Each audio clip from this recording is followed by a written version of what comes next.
ప్రభువైన యేసుక్రీస్తు వారి శక్తి కలిగిన నామములో కూడి వచ్చిన ప్రతి ఒక్కరికి నా ప్రత్యేకమైన వందనాలు చెల్లిస్తున్నాను. ఆయా ప్రదేశాల్లో నుంచి దేవుని యొక్క మాట వీక్షిస్తున్న మీ అందరికీ ప్రభు నామములో నా శుభాహ్వానం. దేవుని యొక్క మాటలో మనం నేర్చుకుంటున్నటువంటి ఆత్మీయ సంగతులను సహవాసంలోనికి దేవుడు మనల్ని చేర్చిన తర్వాత మనల్ని ఒంటరిగా ఉండడానికి ఆయన ఇష్టపడలేదు.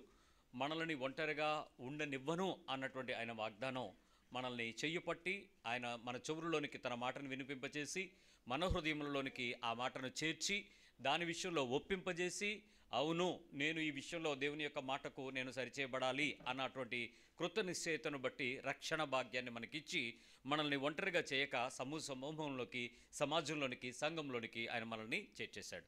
సంఘంలోకి చేర్చిన తర్వాత మనందరికీ ఒక బెనిఫిట్, ఒక లాభము ఏంటి అనంటే మనము యేసుక్రీస్తు యొక్క సారూప్యతలోనికి రావటానికి మరి ఎక్కువగా కూడుకోవటానికి ఇష్టపడమని ప్రతి సందర్భంలో ఆయన చెప్తున్నటువంటి లేఖన సారాంశ సత్యంలోనికి మనల్ని మార్చడానికి సిద్ధపరచాలని కోరుకుంటున్నాడు. ఈరోజు మరికొంచెం లోపలికి వెళ్ళి సంఘము వలన నాకు బెనిఫిట్ ఏంటి అనేటువంటి ఆలోచనలో నుంచి నిజంగా దేవుని యొక్క మందిరములోనికి వచ్చిన తర్వాత ఆయన స్వరూప దర్శనము, ఆయన కృపను బట్టి మనము ఏ స్థాయిలో ఆత్మీయమైనటువంటి మేలును నిజంగా అనుభవిస్తున్నామో మనం పరిశీలించుకుందాం, పరీక్షించుకుందాం. అయితే ఇక్కడ నుంచి మీరు నాతో పాటు కొంచెం యథార్థంగా, చాలా యథార్థంగా దేవుని యొక్క మాట వినటానికి మన హృదయాలు సిద్ధపరచబడాలి. సంఘంలోనికి చేర్చబడటం అనేటువంటి ఉపమానం మనకు తెలుసు. ఎవరైనా దేవుని యొక్క మాట బట్టి దేవుని దగ్గరకు వచ్చి యేసుక్రీస్తుని రక్షకుడని అంగీకరించడం వరకు బాగానే ఉంటుంది. కానీ దేవుని యొక్క మాట ఏం చెప్తుందంటే ఎవడు బండ మీద పడతాడో వాడేమవుతాడట, నలి అవుతాడు అనేటువంటి ఆ మాట ఒకసారి చదువుదాం మళ్ళీ. మత్తయి సువార్త 21వ అధ్యాయము 44వ వచనం, మ్యాథ్యూ 21:44.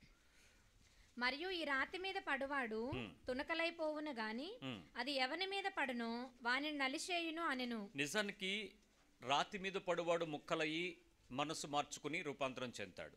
కానీ రాయి ఎవడి మీదైతే పడుతుందో, నిజానికి క్రీస్తు ఎవడి జీవితంలోనికైతే పెనిట్రేట్ చేయబడతాడో, పరిపూర్ణంగా లోనికి చేరుతాడో, వ్యక్తిత్వాన్ని కట్టడానికి ప్రభు చాలా ఇష్టపడతాడు. ఆ సంపూర్ణతలోనికి తీసుకుని వచ్చిన మనిషి కంప్లీట్గా తన జీవితం ఛిద్రమైపోతుంది, రూపాంతరం చెందుతుంది. రూపాంతర అనుభవాన్ని పొందనటువంటి ఏ క్రైస్తవ్యమైనా రాజకీయ క్రైస్తవ్యమే కానీ ఆత్మీయ క్రైస్తవ్యం కాదు. కాబట్టి మనము రాజకీయ క్రైస్తవులుగా కాకుండా చైతన్యవంతమైన ఆత్మీయమైనటువంటి క్రైస్తవులుగా మన హృదయాలను మార్చుకోవడానికి మనం సమూలంగా మార్పు చెందవలసిన వారమై ఉన్నాం, సిద్ధపడవలసిన వారమై ఉన్నాం. దేవుని మందిరంలోకి వెళ్ళిన తర్వాత నీకు లాభం ఏంటి అనంటే మనం గడిచిన వారం వరకు 9 విషయాలను పరీక్షించుకున్నాం. ఈరోజు నేను మిమ్మల్ని మరొక కోణంలోనికి ప్రశ్నించనివ్వండి. దేవుని యొక్క మందిరంలోకి వెళ్ళడం ద్వారా నీవు మార్పు చెందేశావా? దేవుని మాట దగ్గరకు వెళ్ళడం ద్వారా మార్పు చెందేశావా? దేవుని నమ్ముకోవడం ద్వారా నీవు మారిపోయావా? దేవుని నమ్ముకోవడం ద్వారా ఆ కోరుకున్న దేవుని మార్పు నీలో వచ్చిందా, ప్రారంభమైందా, అసలు ఏమైనా ప్రయాస అవుతుందా అని ప్రశ్నించుకుందాం. దేవుని మందిరంలోనికి రావటం అనేది జరిగిన తర్వాత మనిషికి సీనియారిటీ అంటే ఏంటి, ఏజ్, వయసును బట్టి వచ్చేటువంటి సీనియారిటీ గురించి చాలా ఆలోచన చేస్తూ ఉంటాం. మేము ఇన్నేళ్ళు అయ్యింది, ఇన్ని సంవత్సరాలు అయ్యింది, ఇంత కాలం అయ్యింది అనేటువంటి ఒక అనుభవం ప్రతి ఒక్కరికి వస్తుంది. ఇక్కడున్న మీ అందరికీ కూడా ఈ అనుభవంలో చాలామంది ఏం చేస్తారంటే దేవుని సంగతులతో ముడిపెట్టబడుతున్నటువంటి జీవితాన్ని నేర్చుకోవటానికి ప్రయాసపడుతూ సైమల్టేనియస్గా నా సహోదరుడు, నా సహోదరి, నాతో ఉండే సహవాసపు సభ్యుల మధ్య అనుబంధాన్ని, సంబంధాన్ని దేవుని వాక్యానుసారము పెంచుకుంటూ వ్యక్తిత్వాన్ని కట్టుకోకపోతే బలహీనమైపోతారు.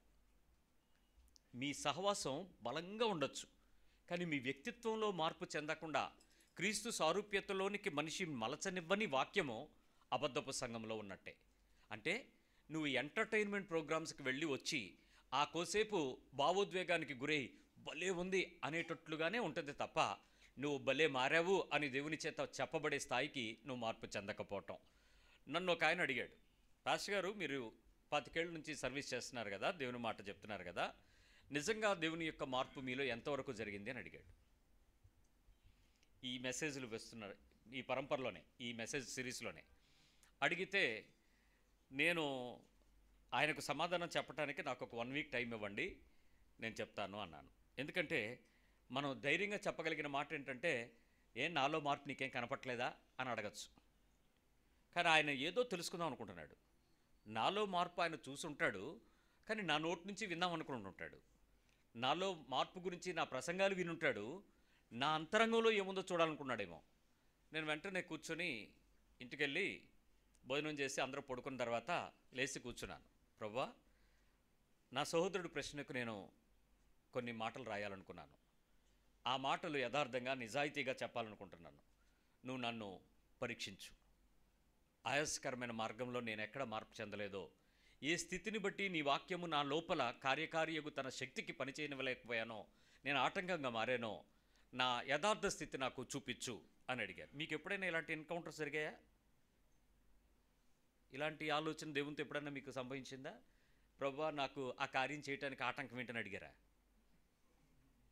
చాలా సందర్భాల్లో మనం అడిగే ప్రార్థనలు ఏంటంటే, నాకు ఇది జరగాలంటే ఎందుకు జరగట్లేదో నాకు చూపించి నా తప్పును సరి చేసి అది నాకు ఇచ్చే అని అడుగుతాం. చాలాసార్లు కొంతమంది యథార్థంగా నాతో వచ్చి ఏంటంటే, మరి తెలియకేముందలే అని ఏదో సర్దుకుంటాం. అలా కాకుండా అడిగాను నేను. అప్పుడు ప్రభు నన్ను మాట్లాడిన సందర్భాల్ని నేను మీతో కొన్ని విషయాలను పంచుకుంటాను. జాగ్రత్తగా మీకు మీరుగా పరీక్షించుకుంటూ ఆ మాట యొక్క కోణము నీకు కూడా ఏమైనా అప్లికబుల్ అవుతుందేమో లేదో ఒకసారి పరీక్షించుకుందాం. నేను చెప్పిన విషయం ఒక్కొక్కటిగా చెప్తాను. ఎంతకాలము మనం వినగలిగితే దేవుని స్వరమునకు తగ్గట్టుగా మనం మార్చుకోవడానికి ప్రయత్నం చేద్దాం. నేను హానెస్ట్గా రాసుకున్న ఆ మొదటి పాయింట్ ఏంటంటే, ప్రతిరోజు దేవుని స్వరము దేవుని యొక్క హృదయంలో నుంచి నేను వింటూ నా మనస్సు నా హృదయం మార్చుకోవడానికి వాక్యాన్ని చదువుతూ, వాక్యాన్ని వింటూ, వాక్యాన్ని ధ్యానిస్తూ, వాక్యాన్ని వ్రాసుకుంటూ కష్టపడుతున్నాను. నేను గెలవలేదు ఇంకా. I'm not at win, I'm still worrying. నాకు అంతా తెలుసని నేను పుస్తకాలు ప్రచురపరిచే స్థాయికి నేను రాలే. మొదటి విషయం నేను ఏమిటి చెప్పుకున్నానంటే, అతనికి సమాధానం చెప్పడానికి నేను రాసిన విషయం ఏంటంటే, ఈ 25 ఏళ్ల నా ఆత్మీయ జీవితపు అనుభవం నాకు ఏమి నేర్పింది అని అంటే, రక్షణ ప్రారంభమైన రోజు నుంచి నేటి వరకు కాలాన్ని చూసుకుంటే దేవుని యొక్క మాటను ప్రతిరోజు కూడా దేవుని యొక్క స్వరము దేవుని యొక్క హృదయములో నుంచి వినడానికి ప్రయాసపడుతున్నాను. దేవుని స్వరము వినే అనుభవం వేరు, దేవుని హృదయములో నుంచి దేవుని మాట వినడం వేరు. The God's voice is different and the God's heart is different. స్వరము వినే అనుభవం చాలామందికి రకరకాల పరిస్థితుల్లో ఉండొచ్చు, కానీ హృదయమును వినే అనుభవము బహుకొద్ది మందికే ఉంటుంది. ఆయన హృదయములో నుంచి వచ్చేటువంటి మాటను నేను వింటూ నేను 2 విషయాల్లో ప్రయాసపడుతున్నాను. నేను వాక్యం నేర్చుకోవట్లా, నేను వాక్యం కంటతా పెడుతున్నాను కానీ నేర్చుకోవట్లా. వాక్యాన్ని అభ్యసిస్తున్నాను కానీ వాక్యాన్ని నేర్చుకోవటానికి తిప్పలు పడట్లా. వాక్యముతో నేను ప్రయాసపడుతున్న నా జీవితం నాకు 2 విషయాలు ప్రాధాన్యం. ఒకటి, నా మనస్సు నా హృదయము రెండింటిలో పోరాటాన్ని మార్చుకోవటానికి దేవుని మాటను హృదయములో నుంచి వినడానికి నేను తిప్పలు పడుతున్నాను. ఎవరికైనా వినపడిందా నేను చెప్పిన మాట? నేను మార్చుకోవటానికి, నా మనస్సును నా హృదయాన్ని మార్చుకోవటానికి దేవుని మాటను హృదయములో నుంచి విని నేను మార్చుకోవటానికి దేవుని యొక్క వాక్యములో ఆ ప్రయాసపడుతున్నాను. ఇది నేను గెలవలేదు. నేను గెలవడానికి బహుశా నా జీవితం సరిపోదేమో, నేను చచ్చిపోయేలోపు అవ్వద్దు లేదో కూడా నేను చెప్పలేను.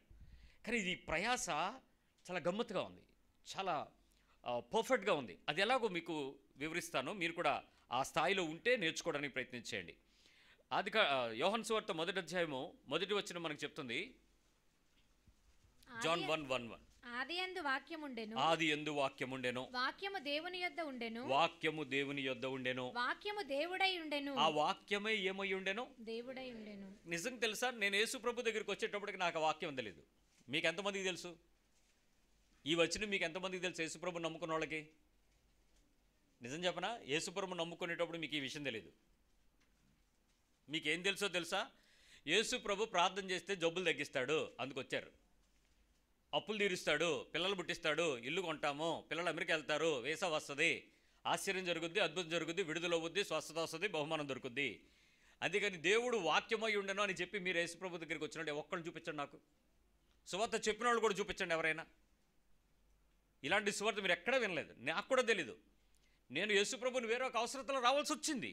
యేసు ప్రభు నన్ను కలుసుకున్న తర్వాత నాకు అర్థమైంది, దేవుని మందిరంలోకి వచ్చిన తర్వాతే నాకు అర్థమైంది ఆయన వాక్యమై ఉండెను అని. అదర్వైజ్ నాకేం అర్థమై ఉండేది?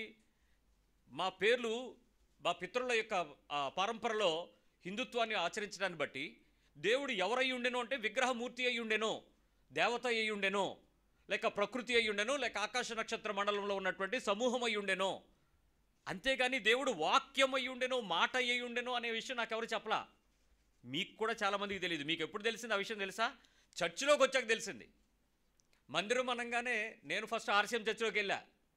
ఎందుకంటే బయట కనపడే చర్చ అదే కదా. యేసుప్రభు ఇలా ఉంటాడు, వాళ్ళ అమ్మ ఎత్తుకుని ఉంటుంది, సిలువ ఎదురుగా పిలుస్తూ ఉంటుంది. అందరూ చిన్నప్పటి నుంచి మనకు తెలిసినటువంటి క్రైస్తవ్యం అంతా నన్నులో గౌన్లు, అందుకని దానిలోకి వెళ్ళాను. అక్కడ నాకు ఈ వచనము వేరేలాగా కనపడింది. అక్కడంతా మా హిందూ పద్ధతులకి, అక్కడ బొట్లుకి, అక్కడ బొమ్మలకేసే దండలకి, అక్కడ కొడుతున్న కొబ్బరికాయలకి, అక్కడ గీయించుకుంటున్న గుండులకి, అక్కడ కొనుక్కుంటున్న తాళ్ళకి నాకేం తేడా కనపడలా. అప్పుడు అర్థమైంది, ఇది కాదు దేవుడు, ఇంకేదో ఉండుంటాడు దేవుడు, యేసుప్రభువే కానీ ఇక్కడున్న యేసుప్రభు కాదు అన్న విషయం నాకు తర్వాత తెలిసింది. కానీ దేవుని మందిరము అనేటువంటి ఆ పరిశుద్ధమైన దేవుని శరీరంలోనికి చేరిన తర్వాత నాకు అర్థమైంది ఆయన వాక్యమై ఉండెను. నేను చెప్పే మాట ఇప్పటికీ మీలో కొంతమందికి చెవుల దగ్గరికే వింది, ఇంకా గుండెల్లోకి వెళ్ళాలా, హృదయంలోకి చేరట్లా. దేవుడు వాక్యమై ఉండెను అనే విషయం తెలిసిన తర్వాత ఆ వాక్యము ద్వారా ఆయన హృదయంలో నుంచి వచ్చే మాట నా మనస్సును హృదయాన్ని మార్చకపోతే, నా మనస్సు నా హృదయము మారితే నా శరీరం నుంచి బయటకు వచ్చేటువంటి క్రియలు మారతాయి. నా క్రియలు మారుతున్నట్లుగా ఒక గంట చర్చిలో కూర్చున్నప్పుడు వేసే వేషాలకి, శనివారం నుంచి సోమవారం వరకు నేను చేసేటువంటి ప్రవర్తనకి ఆ కాంట్రాస్ట్ ఎప్పుడైతే జీవితంలో కనపడుతుందో, వాక్యము నా లోపల అదే 1:14 ఏముంది? యోహాను సువార్త 1:14 వచనం, ఆ వాక్యము శరీరధారి అయి. There is a clone. అక్కడ క్లోనింగ్ జరిగింది. వాక్యం ఏమైంది? ఫ్లష్ ఫార్మెట్లోకి వచ్చింది, శరీరంలోకి మారింది.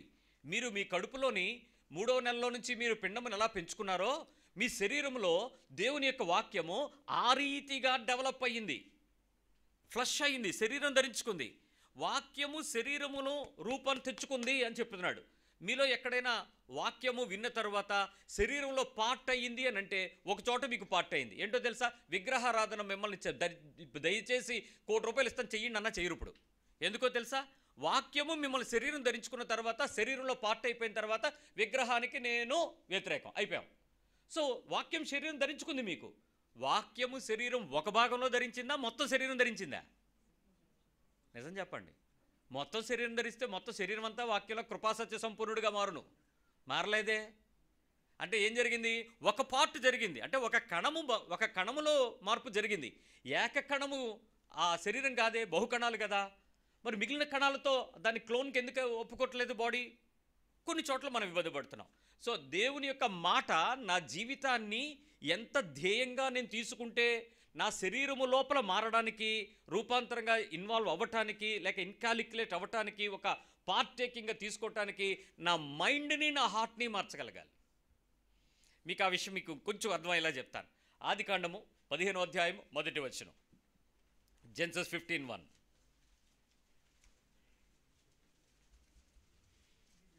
ఆదికాండము 15:1. ఇవి జరిగిన తరువాత యెహోవా వాక్యము అబ్రహామునకు దర్శనమందు వచ్చి. ఏమైంది?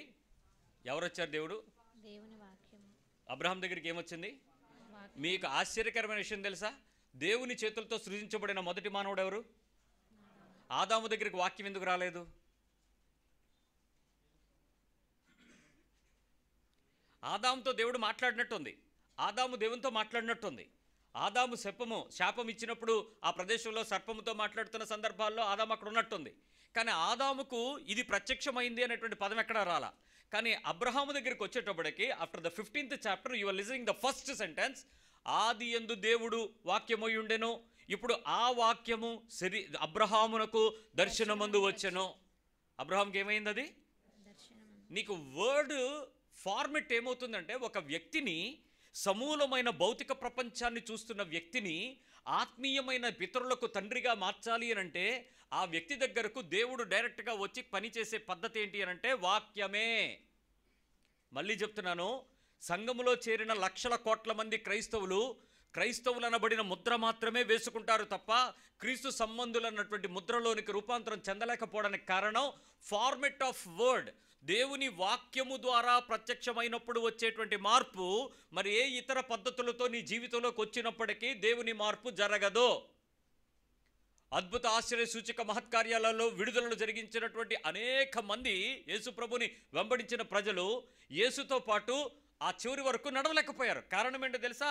వాళ్ళు యేసు వాళ్ళ మధ్యలో తిరుగుతున్నా వాక్యము వారి దగ్గరకు రాలేదు. నేను రుజువు చేస్తాను మీకు. ఆ వాక్యం వర్డ్ని వాళ్ళ శరీరంలోనికి కావలసిన స్థాయికి తీసుకోలేదు. మనం ఎప్పుడైతే దానికి తగినట్లుగా మన ఇంటిని సిద్ధపరచమో ఆ వాక్యం అబ్రహాము జీవితంలో వచ్చిన నెరవేర్పు చూడండి. 4వ వచనం, యెహోవా వాక్యం అతని యొద్దకు వచ్చి. మళ్ళీ ఏమైంది? యెహోవా వాక్యం, అసలు దేవుడే తనతో మాట్లాడుతున్నాడు అబ్రహాంతో. కానీ దేవుడు అతనితో మాట్లాడుతున్న ఫార్మెట్ ఏంటో తెలుసా? ద వెర్బల్ సెంటెన్స్, వర్డ్, మాట, స్వరము, దేవుని వాక్కు. చాలాసార్లు అబ్రహాముతో మాట్లాడుతున్నటువంటి వాక్యమే ఆదాము దగ్గర కూడా వచ్చినప్పటికీ ఆదాము తన జీవితంలో ఏ మార్పునైతే దేవుడు కోరుకున్నాడో అతని శరీరంలో నుంచి అది రాలా. కానీ తదనంతరము కొద్ది కాలము తరువాత ఈ అబ్రహాము దగ్గరికి వచ్చేటప్పటికి ఆ ప్రత్యక్షమైనటువంటి వాక్కు మరలా అతనికి దర్శనమందు వచ్చి మరలా అతనితో మాట్లాడుతూ 4వ వచనంలో ఆ వాక్యము అతని దగ్గరకు వచ్చి అని మళ్ళీ చదువుతున్నాం. దేవుని వాక్యానుసారమైనటువంటి పద్ధతికి గనక సరి అయిన పద్ధతుల్లో దేవుని యొక్క మాటను వినడానికి దేవుని హృదయంలో నుంచి వినకపోతే నీ జీవితంలో ఉన్నంత భ్రష్టత్వం వరకు దానిలో ఉండదు. ఐ రిపీట్ అగైన్, దేవుని స్వరము దేవుని వాక్యంలో ఉంది. It is not through olive green word or some other pastors voice. మా నోటిలో నుంచి వచ్చే మాట మీ జీవితానికి ఒక హెచ్చరికగా సూచనగా మాత్రమే ఉంటుంది. దేవుని మాటలో నుంచి నువ్వు చూడడం నేర్చుకోగలిగితే, బైబిల్ చదివి విని దానిని గ్రహించి దానిని అర్థం చేసుకుని దానిని ధ్యానించి దానిని రాసి దానిలో నుంచి నువ్వు చూడగలిగితే నీ జీవితంలో వచ్చే మార్పు బోధకుల జీవితంలోంచి చూపించే పద్ధతుల కన్నా అతీతంగా ఉంటుంది. నీకేదొచ్చిందో చూసుకో. ఈరోజు చాలామంది అదర్ ప్రీచర్స్ వర్బల్స్ని తీసుకుంటున్నారు తప్ప వర్డ్ ఆఫ్ గాడ్ని తీసుకోవట్లా. దేవుని స్వరముతో నీ సంబంధం సేవకునితో వచ్చేటువంటి వాక్యపు అనుబంధానికి మ్యాచ్ అవ్వాలి. లేకపోతే అనేక కామెంటరీలాగా నా కామెంటరీకి మీరు ట్యూన్ అవుతారు, లేక మరో పాస్టర్కి ట్యూన్ అవుతారు, దేవునికి ట్యూన్ అవరు. ఈరోజు సంఘము భ్రష్టత్వంలోనికి వెళ్ళి నీ లోపలికి క్రీస్తు యొక్క సంపూర్ణత రాకపోవడానికి ప్రధాన కారణం ఏంటంటే దేవుని మాటను నీ హృదయంలోనికి దేవుని హృదయంలో నుంచి తీసుకోకపోవడం. నేను ప్రీచ్ చేసేటువంటి ప్రీచ్ని మీరు బైబిల్లో నుంచి చూడకపోతే, దేవుని హృదయంలో నుంచి మీరు వెతకకపోతే, దేవుని స్వరములో నుంచి దీన్ని పట్టుకోకపోతే మీ జీవితం ఎప్పటికీ నడవదు. But you can become a good Christian in the church. మంచి చర్చిలో మీరు మంచి సభ్యులుగా మారుతారు. లక్షల మంది, కోట్లాది మంది ఆరాధిస్తున్న క్రైస్తవ సమూహంలో మీరు కూడా చేరుతారు. కానీ క్రీస్తు మనస్సు నీలోకి రాదు. నేనే కాదు, ఇక్కడ ఏ ప్రీచర్ అయినా, ఎంత ప్రపంచాన్ని ఉర్రీతులగించే ఉజ్జీవ ప్రసంగికుడైనా అతడు మాట్లాడుతున్నటువంటి ఆ విస్తారమైనటువంటి వరవడిలోనికి మీరు కొట్టుకుపోతే దేవుని హృదయంలో నుంచి మీ మనసు మారదు. కారణం ఏంటో తెలుసా? అక్కడ మానవ అభిప్రాయం వస్తుంది. నేను బోధించేటప్పుడు కూడా నా ఉద్దేశాలు కలుస్తాయి, నా బాధ కలుస్తుంది, నా దుఃఖం కలుస్తుంది, నా వేదన కలుస్తుంది. మీరు దానికి ఎమోషనల్లీ కనెక్ట్ అవుతారు, వాక్యానికి కనెక్ట్ అవ్వరు. చెవి కలిగిన వాడు వినుగాక. దేవుని స్వరమునకు నువ్వు పట్టుకుంటేనే, వాక్యం అబ్రహాము దగ్గరికి వస్తేనే. మళ్ళీ చెప్పనా? నిర్గమకాండం 34కి రండి, మీకు ఇంకో జనరేషన్ని తీసుకెళ్తాను. ఎక్సోడస్ 34:1. మరియు ఈ వచనాల్లో నేను మీకు చూపించేవన్నీ జోడులు, అంటే ట్విన్స్ చూపిస్తాను. ఒకే చాప్టర్స్లో రెండు విషయాలు కనపడతాయి. రెండు చాలా విచిత్రంగా ఉంటాయి. జాన్ 1, అలాగే జాన్ 1:1 and 1:14 ఎలాగో, జెన్సస్ 15:1-4 ఎలాగో, ఎక్సోడస్ 34:1, 34:1. మరియు యెహోవా మోషేతో, మొదటి పలకల వంటి మరి రెండు రాతి పలకలను చెక్కుము. నీవు పగలగొట్టిన మొదటి పలకల మీద నున్న వాక్యములను నేను ఈ పలకల మీద వ్రాసెదను. ఏం రాస్తానన్నాడు ఆయన? వాక్యములను. మీకు తెలుసా 20వ అధ్యాయంలో ఒకసారి రండి. 20వ అధ్యాయం ఆయన ఏం చేశాడో మొదటి వచనం చదవండి. 21, నిర్గమకాండం 21. దేవుడు ఈ ఆజ్ఞలన్నీ వివరించి చెప్పాను. వాక్యముల ఆజ్ఞల? ఆజ్ఞలు. ఇక్కడికి వచ్చేటోడికి ఏం చెప్పాడు ఆయన? వాక్యములను. ఆ 10 ఆజ్ఞలు రాయమన్నాడు కదా. మోషేకి ఫస్ట్ ఇచ్చింది పలకల మీద 10 కమాండ్మెంట్స్ ఉన్నాయి కదా, ఆజ్ఞలు ఉన్నాయి కదా. కానీ ఇక్కడ మా ఆజ్ఞలు అంటలా, ఏమన్నాడు? అట్ని మారుస్తున్నాడు దేవుడే. వాక్యము రాస్తాను నేను. నువ్వు వివరించి చెప్తున్నవి నీకు ఆజ్ఞలే, కానీ అవి వాక్యము. విషయం ఏంటంటే వాక్యము అక్షర రూపేణ, పద రూపేణ, సెంటెన్స్ లేక వాక్య రూపేణ కనపడుతుంది. నీ కళ్ళుకు కనపడుతుంది, నీ చెవులకు వినపడుతుంది, నువ్వు చదివితే నీకు అర్థమవుతుంది, దాన్ని ధ్యానిస్తే దాని లోపల కొన్ని ఆజ్ఞలు ఉంటాయి. ప్రతి ఆజ్ఞ కనపడుతున్నది వాక్యమే, కానీ దాని లోపల నుంచి వచ్చే రూపాంతరము నీకు వేరే జీవం ఉంది. అందుకు ఆయన వాక్యం అన్నాడు. ఆజ్ఞంలా command is only one, but వాక్యము it has a multiple dimensions. అందుకే వాక్యము అనేటువంటి పదము ఎప్పుడొచ్చినా యేసు వేరొక విషయాన్ని నొక్కి చెప్పడం ప్రారంభించాడు. మీరు నూతన బంధంలోకి వచ్చినట్టు చూపిస్తాను ఆ విషయం. చూడండి, ఇక్కడ వాక్యమును ఆయన రాయమన్నాడు. అలాగే 29వ వచనం, 27. మరియు యెహోవా మోషేతో ఇట్లనెను, ఈ వాక్యములను వ్రాసుకొనుము, ఏలయనగా ఈ వాక్యములను బట్టి నేను నీతోనూ ఇశ్రాయేలీయులతోనూ నిబంధన చేసి ఉన్నాను. ఆజ్ఞలు కాదే ఇక్కడ. సో ఏ వాక్యమైతే దేవుడు వాక్యమై ఉండెనో, వాక్యమునకు గనక నువ్వు పట్టబడి, వాక్యమును గనక ఇష్టపడి, వాక్యమును గనక గ్రహిస్తూ మళ్ళీ నేర్చుకుంటే కాదు. ఐ రిపీట్, వాక్యమును నేర్చుకోవడానికి చాలా పద్ధతుల దగ్గరికి వెళ్ళి నష్టపోతున్నారు ఆత్మీయ జీవితాన్ని. వాక్యమును నేర్చుకోవటం కాదు కావాల్సింది, వాక్యమే మీకు కావాల్సింది. నేర్చుకోవటానికి మీరు స్కూల్కి వెళ్తే మీ ఉద్యోగానికి మాత్రమే ఉపయోగపడే సర్టిఫికేట్ వస్తుంది. మీరు నేర్చుకోవడానికి కాలేజ్కి వెళ్తే మీరు సంపాదించుకోవడానికి కావాల్సిన జ్ఞానం మాత్రమే ఒక సబ్జెక్టులోనే వస్తుంది. నేర్చుకోవటం వేరు, వాక్యమును అర్థం చేసుకుని, తెలుసుకొని, అనుసరించి దానిని క్రియాశీలకంగా జీవితంగా మార్చుకోవటం వేరు. మీరు నేర్చుకునేటువంటి ఏ స్టడీ కూడా మిమ్మల్ని ఆత్మీయతగా నడిపించదు, మీరు మోసపోతారు. వర్డ్ నేర్చుకునే పద్ధతులు బైబిల్ కాలేజీలు, బైబిల్ కాలేజ్ ఫార్మెట్ని బైబిల్ యాక్సెప్ట్ చేయకపోవడానికి కారణం అదే. వాక్యమును నీతో, నీ సంబంధంతో కనెక్ట్ అవ్వడానికి తెచ్చుకో, నేర్చుకోవడానికి కాదు. మీరు కంటతా పెట్టిస్తే పిల్లలు బోర్డు వాక్యాలు కంటతా పెడతారు, కానీ వాళ్ళకి లైఫ్ ఎప్పుడవుతుంది? లైఫ్లోకి ఎప్పుడు వస్తారు వాళ్ళు? వాళ్ళకి కంటతానే వస్తుంది, లైఫ్ రాదు. నేర్చుకోవడం అంటే అంతే, మీరు నేర్చుకునేటువంటి అభ్యాసమైన పద్ధతులే తెచ్చుకుంటారు, కానీ లైఫ్ తెచ్చుకోరు. లైఫ్ తెచ్చుకోవటానికి వాక్యముతో నీ హృదయంలోనికి, నీ మనసులోకి వాక్యం చేరాలి, అది ఉపయోగపడుతుంది. ఇక్కడ ఏమన్నాడంటే, నీ వాక్యములు రాసుకో, ఈ వాక్యములను బట్టి నేను నీతోనూ నీ ప్రజలు ఇజ్రాయేలుతోనూ నిబంధన చేసుకొంచున్నాను. దేవుడు నిబంధన చేసుకోవటానికి దేన్ని ప్రమాణంగా పెట్టాడట? ఈరోజు విశ్వాస జీవితంలో చాలామంది వాక్యము అనగానే బైబిల్లో రెఫరెన్స్లో, మీకు వచ్చే ప్రామిస్ కార్డులో వీటిని మాట్లాడుతున్నారు. అది ఒక వచనం, అది ఒక సెంటెన్స్, అది మీరు వాక్యము అనడంలో తప్పలేదు. కానీ అన్నం మెతుకు తీసుకొచ్చి ఇదంతా అన్నం అంటే ఎలా అవుతుంది? మీ కుండల నిండా ఉన్నది, మీ కుక్కర్ నిండా ఉన్నది అన్నం, అంతేగాని ఒక మెతుకు తీసుకొచ్చి ఇది అన్నం అంటే అన్నమే. అలాగే నీ ఆకలి తీర్చుకునేది, నీ శరీరాన్ని రూపాంతరం చేసేది ఆ వాక్యం యొక్క సంపూర్ణతను పట్టుకోకుండా వాక్యాన్ని మాత్రమే పట్టుకోవటం వల్ల కూడా ఎవరికీ ఉపయోగం ఉండదు. మూడో విషయం చెప్తాను, ద్వితీయోపదేశకాండం 29, డ్యూట్రానమీ 29:9. కాబట్టి మీరు చేయునదంతయు చక్కగా జరుగునట్లు ఈ నిబంధన వాక్యములను అనుసరించి నడుచుకునవలెను. మీరు చేయునదంతయు చక్కగా జరుగునట్లు, మీరేం చేసినది చక్కగా జరగాలంటే దేని పట్టుకుని నడవాలంట? వాక్యములను అనుసరించి, నిబంధన వాక్యములను అనుసరించి వాక్యములను అనుసరించి నడుచుకునవలెను. నేర్చుకోవాలా? చదువుకోవాలా? తెలుసుకోవాలా? రీసెర్చ్ చేయాలా? ఏం చేయాలి? ఎందుకు ఇది బోధించం? You have to walk according to the word. నువ్వు చదివింది ఏదైతే ఉందో దాని ప్రకారం నువ్వు చెయ్యి. నువ్వు చెయ్యకుండా దాన్ని చదివితే ఉపయోగం లేదు. నువ్వేం చేస్తున్నావో అది చక్కగా జరగాలంటే వాక్యానుసారం ఏం చేయాలి? నువ్వు ఏదైనా విన్నావా వాక్యమో దాని ప్రకారం చెయ్యి, ఏదైనా చదివావా వాక్యం దాని ప్రకారం చెయ్యి, ఏదైనా నీకు అర్థమైందో దాని ప్రకారం చెయ్యి. అది చేస్తే నీవు ఏదైతే చేస్తున్నావో అది చక్కగా జరిగించడానికి దేవుడు ఇష్టపడతాడు. నువ్వు చేసే పని ప్రోటోకాల్ ప్రకారం వెళ్ళిపోద్దు. నువ్వు సాఫ్ట్వేర్ ఇంజనీర్ అయినా, హార్డ్వేర్ మేనేజర్ అయినా, నువ్వు ఏ కంపెనీకి వెళ్ళిపోయినా పొద్దున్న వెళ్ళి పంచమిషన్ దగ్గర, పంచకోటి దగ్గర నుంచి నువ్వు రిటర్న్ అయ్యేంత వరకు రొటీన్ డ్యూటీసే. నీకేం కొత్త క్రియేటివ్గా ఏముండదు. ఏదో నువ్వు అడ్వర్టైజ్మెంట్ కంపెనీలో పనిచేస్తే తప్ప అందరూ రొటీన్ వర్క్లోనే, లైఫ్ అంతా రొటీనే. నువ్వు క్రియేటివ్గా ఏదైనా ఒక పని చేస్తే దేవుడు దాన్ని సక్సెస్ఫుల్గా చెయ్యాలి అని అంటే ఆ ప్రదేశంలో నువ్వు దేవుని యొక్క వాక్యమే నీకు ఉపయోగపడింది. నువ్వు అనుకోవచ్చు భౌతిక జీవితానికి ఆత్మీయ జీవితం మీరు అలా లింక్ కలుపుతారు. దేవుడే చెప్పాడు, నీ బతుకుకి కావలసిన జీవపు వాక్యంలో ఉంది. సో వాక్యానుసారము చేయకుండా నువ్వు జీవితాన్ని అనుసరించి నీ ఇష్టానుసారము సంపాదించుకుంటే భూమి మీద నీ గురించి గిన్నిస్ బుక్లో ఎక్కుతావు, పరలోకం పుస్తకంలో నీ పేజీ ఉండదు. భూమి మీద నువ్వు ఎస్టాబ్లిష్ అవుతావు, బోర్డు సంపాదించుకుంటావు, అందరికీ మాదిరిగా మోడల్గా నువ్వు చెప్పుకోగలుగుతావు, నీ అందాన్ని బట్టో లేక నీ ఐశ్వర్యాన్ని బట్టో. కానీ పరలోకంలో ప్రభు నీ గురించి సాక్ష్యం చెప్పడానికి నీ పుస్తకంలో ఏ అక్షరాలు కనపడవు.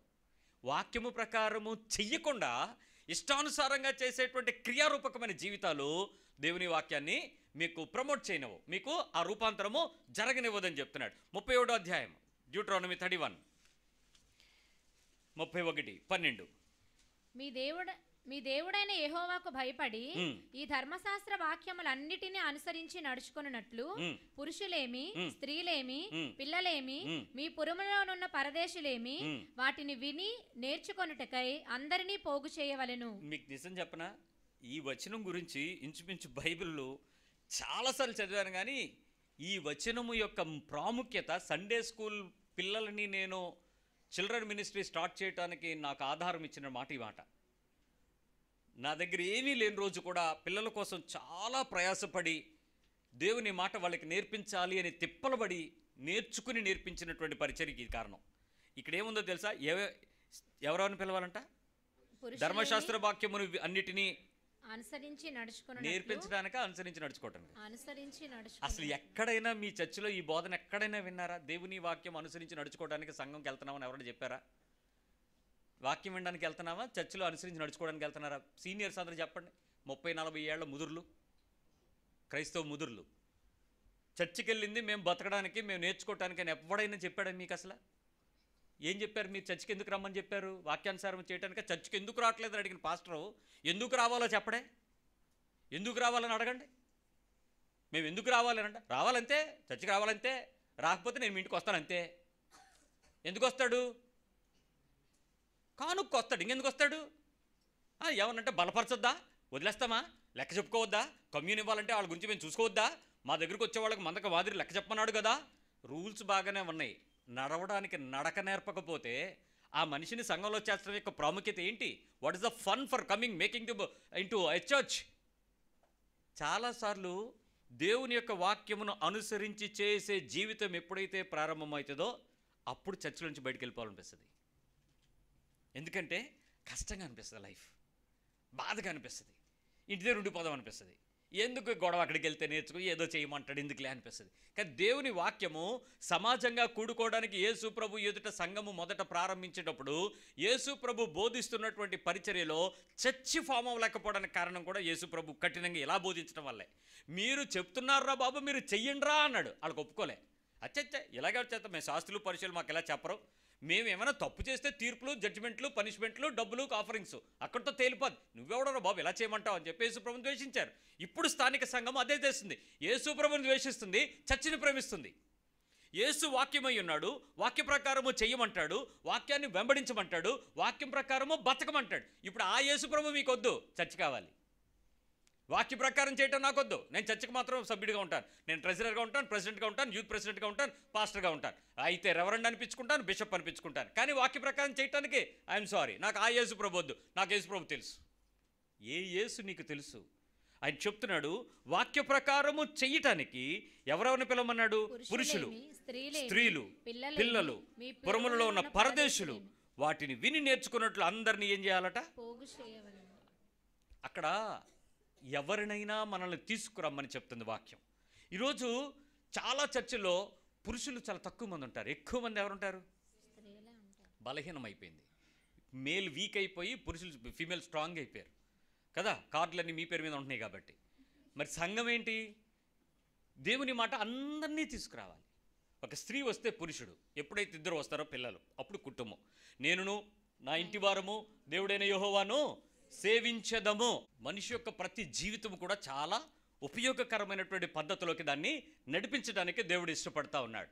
సో ఆలోచించండి, ఎందుకు ఆ రకమైనటువంటి పరిచర్యకు ప్రభువు ఖచ్చితంగా కుటుంబం, నేనును నా ఇంటి వారము దేవుడైన యెహోవాను సేవించదమని యెహోషువతో చెప్పించుంటాడు? ఎందుకంటే వాళ్ళు అనుకున్నట్లుగా దేవుని నుంచి వచ్చే ప్రతిఫలాన్ని ఆశించకుండా వాళ్ళు దేవుణ్ణి పట్టుకుని నడుద్దాం అనుకున్నారు. పాయింట్ అర్థమైందా? వాళ్ళకి దేవుడి నుంచి వచ్చే ప్రతిఫలాలు కాదు, వాళ్ళకి కావాల్సింది దేవుడు. ఈరోజు చాలామందికి దేవుణ్ణి పట్టుకున్న తర్వాత మన గురించి జనులు ఏమంటారో తెలుసా? యేసుప్రభు నమ్ముకున్నాం అన్నారు, మీరెందుకు అలాగున్నారు? వాళ్ళు ఏమడుగుతున్నారు? బైబిల్ చదివారా? మనల్ని చదివారు. మనల్ని చదివి వాళ్ళు ఎందుకు మాట్లాడుతున్నారు? యేసుప్రభును నమ్ముకున్నారు అని అంటే వాళ్ళు దేవుని యొక్క క్రమము, దేవుని యొక్క పద్ధతిలో జీవిస్తారని ప్రజలు ఎక్స్పెక్ట్ చేస్తున్నారు. అదే వాక్యము. యేసు చెప్పిన బోధ అన్యులకు అర్థమవుతుంది, క్రైస్తవుడికి విచారించడానికి బాధకరమైనటువంటి విషయం ఏంటంటే పక్కగా లైట్ తీసుకుంటాడు యేసు ప్రభుని. అది కుదరదు అంటున్నాడు అక్కడ. మీరు చూడండి, అదే విషయాన్ని ఆయన మాట ఖచ్చితంగా చెప్తాడు. యోహాను సువార్త 8:37 జాన్ 8:37. ఈ వచనమే మీకు అర్థమవుద్ది. నూతన నిబంధనలోకి తీసుకొస్తానన్నాను కదా, అక్కడ వినండి మాట. యోహాను సువార్త 8 మీరు అబ్రహాము సంతానమని నాకు తెలియను. అబ్రహాం దేవుడితో మాట్లాడాడు, దర్శనం మంది వాక్యం వచ్చింది, అంతా బాగానే ఉంది. అబ్రహాం సంతానం అని తెలియను. అయినను మీలో నా వాక్యమునకు చోటు లేదు గనుక, ఏంటి మీలో నా వాక్యమునకు చోటు లేదు గనుక నన్ను చంప వెదుకుచున్నారు. ఏం చేస్తారు చెప్పండి, వాక్యానికి చోటు లేకపోతే? మీకు అర్థమవుతుందా? చెవిగలిగిన వాడికి అర్థమవుతుంది. మీలో వాక్యం ఎప్పుడైతే చోటు లేదో యేసు ప్రభువుని చంపుతారు.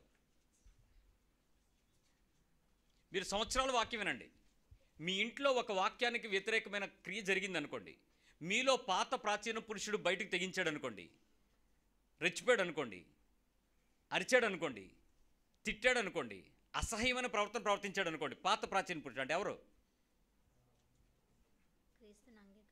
కాదు, నువ్వే. పాత ప్రాచీన పురుషుడు అంటే నీ ఒరిజినాలిటీ నువ్వే. అంటే నువ్వు ఇక్కడ ఉన్నావు కదా, నువ్వు బయటకు వచ్చావు. నీలో ఉన్న రావాల్సింది ఎవరు? వాక్యము రావాలి. వాక్యమునకు చోటిస్తే వాక్యము బయటకు వస్తుంది. లేకపోతే ఏమవుతుందో తెలుసా? వాక్యమును చంపుతావు. కావాలంటే చూసుకోండి, అలాంటి గొడవ అవుతున్నప్పుడు ఏమ్మా దేవుడు అన్నావు అనుకో, దేవుడా గివుడా పిచ్చి పిచ్చి మాట్లాడాడు. దేవుడి గురించి ఏం మాట్లాడతావు? ఇప్పుడు నువ్వు మామూలుగా మాట్లాడుతున్నావు, దాని గురించి మాట్లాడు అంటే ఏమైంది? వాక్యం చెప్పరే. ఇంకోసారి సిలువుని ఎతకక్కర్లే, నువ్వు రెడీగా పెట్టుకుని కొట్టేస్తావు. మీకు ఎన్నిసార్లు అయితే నీ జీవితంలో ఆ సందర్భానుసారమైనటువంటి ఆ దుష్క్రియ బయటకు వచ్చిందో, వాక్యము లేకపోయినప్పుడు నువ్వు ఖచ్చితంగా ఏం చేస్తావు చూసుకో. వ్యక్తిని చంపేస్తావు, యేసుని చంపేస్తావు. అబ్రహాము సంతానమే, కానీ ఉపయోగం ఏంటి? వాక్యము చోటు ఇవ్వకపోతే క్రీస్తుని చంపుతారు. వాళ్ళు చేసిన పని మనం చేస్తున్నాం. ఇక్కడ సంఘముగా కూడుకోవటానికి శాస్త్రులకు పరిచయులకు వాళ్ళ సంఘాలు వాళ్ళకున్నాయి, వాళ్ళు దేవుడే. కానీ దేవుని యొక్క క్రీస్తు తెలియదు. నీకు నాకు కూడా వాక్యం ఇదే. కొంచెం లోతుగా వినండి, చెవులు లోపలికి తెరిస్తే మీకు అప్పుడు అర్థమవుతాయి ఆ విషయం. చూడండి, ఇక్కడ 33వ కీర్తనలో కీర్తనకారుడు చెప్పే పదం విందాం.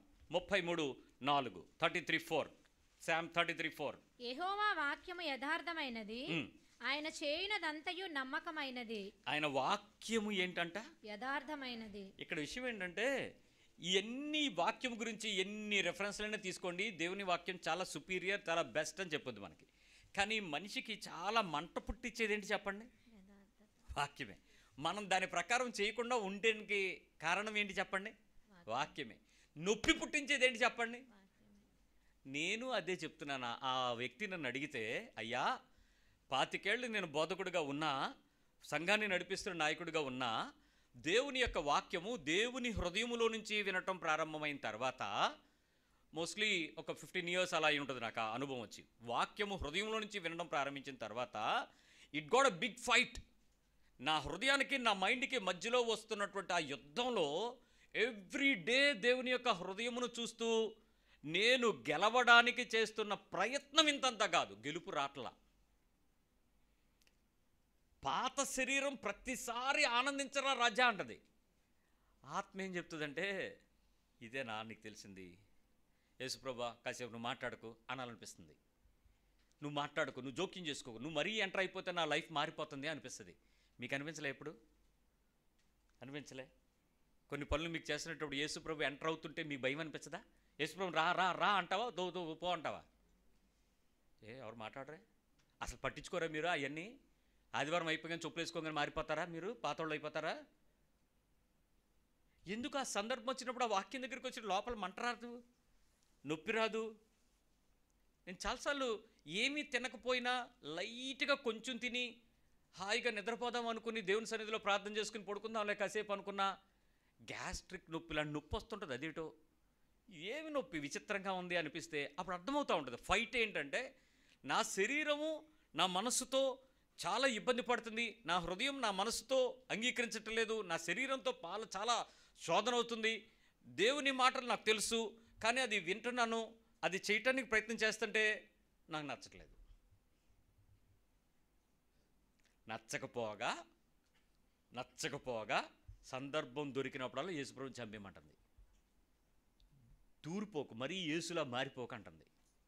మీరు కూడా కొన్ని పనులు ఎవరైనా చేస్తూ ఉంటే అందరూ ఏమంటారు, మిమ్మల్ని వీడు పెద్ద యేసుప్రభు వచ్చాడండి అంటారు కదా. అప్పుడు మీకేమనిపిస్తుంది? అమ్మయ్యా నేను ఇంకా రాలేదన్నమాట అనిపిస్తుంది. అంతేనా? వచ్చేసారా? నిజంగా వచ్చేస్తారే మిమ్మల్ని చూసి భయపడిపోతారు వాళ్ళు. మీ ఆత్మీయతను చూసి కంగారు పడిపోతారు, కలవరపడిపోతారు. ఆ అవకాశం మన వాళ్ళకేమే, మనలో మార్పుకి ఒప్పుకోమే, ఆత్మ చెప్తున్న సంగతులకి మనం మారమే. ఇది ఎలా ఉందంటే, చర్చ్కి వెళ్ళు, టూ మచ్ ఇన్వాల్వ్ అవ్వకు. నాకు ఫస్ట్ టైం మా క్రైస్తవ స్నేహితుడు ఇచ్చిన ఆజ్ఞ, నా స్పిరిచువల్ ఫ్రెండ్ ఇచ్చిన కమాండ్ ఏంటి తెలుసా? ఎళ్ళు చర్చ్కి, టూ మచ్ ఇన్వాల్వ్ అయిపోకు అన్నాడు. అప్పటి నుంచి నేను చర్చ్కి వెళ్ళడం, అలా కూర్చోవడం, ఆ లాస్ట్ 2-3 రోజుల్లో కూర్చోవడం, కాసేపు కునికేయడం, వెళ్ళిపోవడం. నాకేమో ఇంటికి వచ్చాక బాధ, చర్చికి వెళ్ళి నేనేం మారలేదేంటి, ఏమీ నేర్చుకోలేదేంటి, ఏం తెలుసుకోలేదు. ఒకప్పుడు గుడికి వెళ్తే ఆ ఫ్యాంటసీయే వేరు, అది తిరుగుతామంటే దాని వెనకతల ఒక ఆశ ఉంటుంది. మీకేం తెలుసు అవి. ఇక్కడ వచ్చేవాడు బాధ ఆడిది. అలాంటి కూడా చూశాను చర్చిలో కొంతమంది. ఎందుకు వస్తుంటారు? ఒక రంగుల కోసం. ఆడి బాధ ఆడిది, నా బాధ నాది. కునికేవాడు. నా పక్కన ఒక ఆయన అయితే ఇక్కడ గుర్రకెత్తు నిద్రపోయాడు, రిటైర్డ్ మాస్టర్ ఆయన. అన్నాడు, బాబు కొంచెం శ్రమ పెట్టాను, ఏమనుకోక, ముసలోండి కదా అన్నాడు. ఏమనుకోలేదు సార్, మీ నిద్ర నాకు కూడా నిద్ర ఊపిందిలేండి, ఏదైనా ప్రశాంతంగా ఉంది పగలనుకున్నాను. నీ జీవితంలోనికి ఎందుకు వాక్యం లోపలికి రావడానికి ఇష్టపడదు? మిమ్మల్ని మీరు అడగండి ఒకసారి, మీ పక్కన అడగండి, ఎందుకు నిజంగా ఒప్పుకుంటామా అని అడగండి. వాక్యం పనిచేయటానికి ఒప్పుకుంటామా?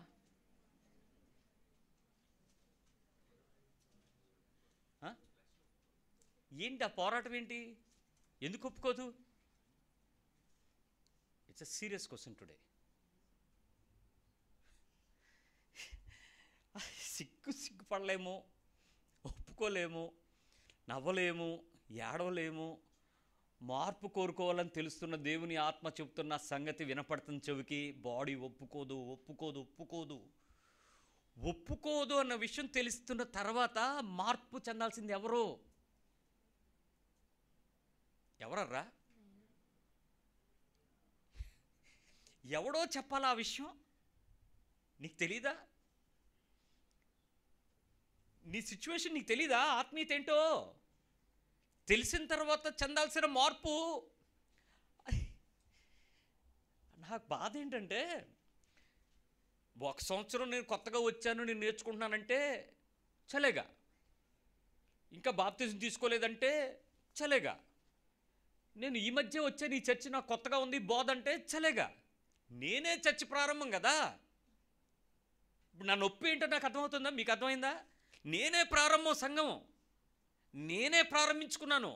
దేవుడు చెప్తే నేనే విని నేనే స్టార్ట్ చేసి బోధించుకున్నాను. 25 ఏళ్ళకి బతుకు మారలేదంటే, ఆ వాక్యం దగ్గరికి వస్తున్నప్పుడు ఆ డిఫరెన్స్ తెలుస్తుంటే, చెయ్యకూడదు అన్నీ తెలుసు కానీ చేయకుండా ఉండలేకపోతుంది బాడీ. అలాగని దాన్ని ఆపుతుంటే తిరగబడుతుంది, రెచ్చిపోతుంది. పైగా ఏమంటారు తెలుసా? ఏంట్రా లోపల ఏసేమో మూలుగుతాడు, అనాలనిపిస్తుంది, ప్రాణమేమో ఒప్పుకోవట్లేదు. అప్పుడు ఆయన అన్నమాట గుర్తొచ్చింది 8వ అధ్యాయంలో. ఆ వచనం తీసి చదువుకుంటూ ఒక్కసారి ప్రభువుని నుంచున్నాను, లేచి నిలబడి అన్నాను, ప్రభువా ఎన్నిసార్లు చంపుంటాను నిన్ను, ఎన్నిసార్లు చంపేసి ఉంటాను నిన్ను. ఆ చంపుతున్న ప్రతిసారి నువ్వు అరవలేదెందుకు? బహుశా నువ్వు అరిసి ఉంటావు, తండ్రి వీడేం చేస్తున్నాడో వీడికి తెలియదు, క్షమించడా, నా గురించి నువ్వు ఏడ్చుంటావు. కానీ నాకైతే నిర్దాక్షిణ్యంగా చంపుతున్నాను. ఏమండి, ఇది చెయ్యకూడదని తెలిసిన తర్వాత నువ్వు ఆ పని చేసిన రోజు నీ కళ్ళలో చుక్కలు పడ్డాయా? నీ మూలుగు ఆత్మ ఏడ్చి నువ్వు విన్నావా? ఎంత నిర్భయంగా చేస్తున్నావా పనులు? ఏంటా ధైర్యం ఏంటి? ఎక్కడి నుంచి వచ్చింది నీ శరీరానికి ఆ పౌరుషం? Is it spiritual energy? Then what? ఎందుకు ఒప్పుకోదు? ఇంతకీ సంఘం అంటే ఏంటి? ఆయన శరీరం కదా, నేను ఆయన శరీరంలో భాగం అవుతాను కదా. ఆయన శరీరంలో ఎముకలు ఉన్నాయి, మాంసం ఉంది, కీళ్ళు ఉన్నాయి, అవయవాలు ఉన్నాయి. ఈ పోరాడుతున్న ప్రతి నియమంలోకి నేను జంటర్ అవ్వాలి కదా. ఎందుకు ఒప్పుకోదు నా బాడీ? ఆ ఫైట్ చూసిన తర్వాత అర్థమైంది, ప్రభువా ఎంత దారుణమైనటువంటి మర్డరర్ని నేను ఎంతమందిని చంపుతున్నానో అనుకుంటున్నాను, కానీ నిన్ను చంపుతమే ప్రారంభం. ప్రతిరోజు నిన్ను సబ్సైడ్ చేయటానికే నా భక్తి సరిపోతుంది. బయటోళ్ళకి క్రీస్తుని కనపరచడానికి బదులు క్రైస్తవ్యాన్ని కనపరుస్తున్నా. నా ఎగ్జిబిషన్ ఆఫ్ క్రిస్టియానిటీ ఎంత సుపీరియర్గా ఉందంటే యేసు ప్రభువుని కనపరచలేనంత, అంత గొప్పగా ఉంది నా భక్తి. ఆ వ్యక్తిని నా ప్రశ్న వేసి ఉండకపోతే నాకు ఈ పద్ధతి, ఈ ఎగ్జామినేషన్ నాకు వచ్చి ఉండేది కాదు. ఇది ప్రయత్నం చేస్తూ పోరాడుతుంటే లోపల శరీరం మూలుగుతుంటుంది, ఏ విషయం చెప్పకు చచ్చికంటుంది.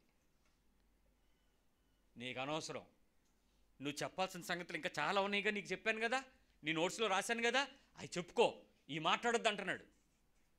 ఎవరంటున్నారు తెలుసా? పరిశుద్ధాత్ముడు కాదు, నా బాడీ చెప్తుంది నాతో. If you teach such way your church will vacate అన్నాడు. నీ చర్చ్ వెళ్ళిపోద్దని చెప్తుంది, నా బాడీ తెలుస్తుంది. ప్రభుని అడిగాను, ప్రభువా ఒకవేళ వెళ్ళిపోతే ఏంటంటే నువ్వు కూడా వెళ్ళిపో అన్నాడు. ఎస్ రెడీ, నేను రెడీ, నువ్వు ఎప్పుడు పిలిస్తే అప్పుడు రెడీ. ఎందుకంటే ఈ శరీరం ఇంకా దీన్ని పాడు చేసి, హృదయాన్ని ఇంకా మనసుని మోసం చేసుకునే భక్తి చేసి ఎంతకాలం అర్రా నటించేస్తాం క్రైస్తవులుగా? ఎంతకాలం? ఎవరిని మోసం చేస్తున్నావు చెప్పండి, అసలు ఎవరిని మోసం చేస్తున్నాం మనం చర్చిలోకి వచ్చి? బతుకంతా మోసం, ఇంకా రక్షణ పొంది కూడా మోసమేనా? మారు మనసుకు తగిన ఫలాలు ఫలించండి అంటే ఏంటో ఫలం? ఆ దుఃఖం చాలా తీవ్రంగానే ఉంది. యెహోవా 33వ కీర్తనలో ఏమన్నాడు ఆయన? యెహోవా వాక్యం అంట 4వ వచనం యథార్థమైంది, ఆయన చేయునదంతయు నమ్మకమైనది. ఎంత నమ్మకంగా దేవుడు చేస్తాడని చెప్తుంటే, ఏమండి మనం చేసేదంతా భక్తి నమ్మకమైందేనా? ఒకసారి మీ పక్కన అడగండి, వాళ్ళకి తెలుసుది. మీ చేసే భక్తి అంతా నమ్మకమైన భక్తి అని అడగండి. దేవుడు నమ్మకమైనవాడు, ఆయన చేయనదంతా నమ్మకమైంది, ఆయన వాక్యం నమ్మకమైంది. నీ సంగతి ఏంటి? ఇప్పుడు నువ్వు సిగ్గెక్కడ వస్తుందో తెలుసా? నేను కూడా పార్ట్ ఆఫ్ ద వర్డ్ అండి. World is part of the word. Do you know that? ఆయన నోటి మాట చేత భూమిని తయారు చేసుకున్నాడు. ఇప్పుడు నేను ఎక్కడి నుంచి తీయబడ్డాను? మట్టిలో నుంచి తీసుకున్నాను. ఇప్పుడు నేనెవరిని? ఆయన మాటల నుంచి వచ్చిన పార్టే. బట్ నేనెందుకు నమ్మకంగా లేను? మీరు మీ పేరు పెట్టి పిలిచి మిమ్మల్ని గురించి సర్టిఫై చేయమంటే, నాకు తెలిసిన మీల గురించి ఈమె ఇంత నమ్మకమైందని 1 to 10లో కానీ 1 to 100 కానీ రేషియో ఇవ్వమంటే 10 నిమిషాల్లో నా పేపర్ ఫస్ట్కి నేనే రాసేస్తా మీ అందరి గురించి. మీ పిల్లల దగ్గర నుంచి పెద్దవాళ్ళ వరకు మిమ్మల్ని అందరినీ, మీ పేర్లు పెట్టుకున్నది నేనే. మీ స్వభావాలు నాకు తెలుసు, మీ గురించి ప్రార్థన చేస్తున్న నాకు తెలుసు, మీ ప్రవర్తన నాకు తెలుసు, మీ ఇంటర్నల్ అంతరంగం ఏంటో కూడా నాకు తెలుసు. కాబట్టి ఈ వ్యక్తికి ఇన్ని మార్కులు వేయాలని వేసేయగలను. ఓకే, ఇది మీ ఆత్మీయతకు నేను వేయగలిగినటువంటి మార్కులు. కానీ మీకు మీరు భక్తి యొక్క నమ్మకత్వానికి మీ నమ్మకత్వానికి మిస్ మ్యాచ్ అవుతారు. చూడండి, నేను చెప్పే పాయింట్ మీకు కొంచెం ఆలోచించండి. మీకు మీ భక్తికి మిస్ మ్యాచ్ అవుతారు నమ్మకత్వంలో. ఇప్పుడు ఉద్యోగం చేస్తున్నారు, ఎక్స్. ఆ ఉద్యోగం చేస్తున్న వ్యక్తి జాబ్లో అథెంటికేట్గా ఉంటాడా లేదా? ఈజ్ అ ట్రస్ట్ వర్తియా లేదా? జాబ్ తాలూకా సీక్రెట్స్ ఎవరైనా అందిస్తాడా? బ్యాంక్లో పనిచేసేవాడు బ్యాంక్ లావాదేవీలు అడగని చెప్పేస్తాడా? సీక్రెట్ కోడ్స్ మీరు ఎవరికైనా చెప్తారా? ప్రోగ్రామర్స్, మీ ప్రోగ్రామ్స్ ఎవరిలో బయట వాళ్ళకి ఏమైనా మీరు అందించగలరా? ఎంత పర్ఫెక్ట్గా ఉంటారు? మీరు చాలా నమ్మకస్తులే. మీ భక్తిలో నమ్మకత్వంకి, మీ ఉద్యోగంలో నమ్మకత్వానికి, మీ ఇంటిలో నమ్మకత్వానికి, మీ మందిరంలో నమ్మకత్వానికి, మీ భక్తి జీవితపు నమ్మకత్వానికి, మీ ఫిజికల్ లైఫ్లో మీ యాక్టివిటీస్లో నమ్మకత్వానికి సింక్ అవుతారా అని అడుగుతున్నాను. ఇజ్ ఇట్ 2 పార్ట్లు ఈక్వల్గా ఒకే పాయింట్ దగ్గర వచ్చి బ్యాలెన్స్ అవుతాయా? అర్థమైందా పాయింట్? ఫిజికల్ లైఫ్లో మీరు ట్రస్ట్ వర్తి 100% వేసేయాలి మార్కులు. కొన్ని పనుల దగ్గర బాబాయ్ ఈయనకి చెప్తే పని వెనక్కి తిరిగి చూడక్కర్లేదండి, కానీ ఆడికి చెప్పేవా ఒరే బ్యాకప్ పెట్టుకోవాలి కదరా అంటాను నేను. ఎందుకంటే వాడి నమ్మకత్వం 50%, వాడికి ఇంకో బ్యాకప్ ఉండాలి, లేకపోతే వాడు పని చేయడు. కొంతమంది భక్తిని మీరు ఏ ఎవాల్యూషన్స్లో ఇన్ని మార్కులని మీ పర్సంటేజ్ భక్తికి వేస్తే అది మీ సెక్యులర్ లైఫ్కి సెట్ అవుతుందా? మీ ఫ్యామిలీ లైఫ్లో నమ్మకత్వం, మీ భర్తతో భార్యతో మీరుండే మీ నమ్మకత్వం మీ భక్తి జీవితానికి కరెక్ట్గా కాంట్రాస్ట్ సెట్ అవుతుందా? సేమ్ పాయింట్ ఆఫ్ మార్జిన్ అని చెప్పగలరా? తేడా ఉందా లేదా? ఎవరు నేను ఒప్పిస్తున్నానో ఒప్పుకుంటున్నారా? అది పరిశీలించుకుంటుందా లోపల వాక్యం? మీ నమ్మకత్వం తేడా ఉందా లేదా? మీరు ఆర్థికంగా నమ్మకంగా ఉంటారు, మీ మాటల్లో నమ్మకత్వంగా ఉంటారు, మీ క్రియల్లో నమ్మకత్వంగా ఉంటారు, ఆయా ప్రదేశాల్లో మీకు ఇచ్చిన బాధ్యతలో నమ్మకంగా ఉంటారు. మీ వ్యాపారం, ఉద్యోగం, వ్యవహారం, మీ ఇల్లు, మీ పరిపాలన అన్నీ నమ్మకత్వం ఉంటారు. భక్తి నమ్మకత్వానికి ఈ మిగిలిన నమ్మకత్వాలు ఒకే పాయింట్ దగ్గర నిలబడతాయా? ఏం చెప్పగలరు సమాధానం? Yes or no? నా బాధ అదే. నేను లేననే ఏడుపు. మీరు లేరని బాధపడకండి, నేను లేను.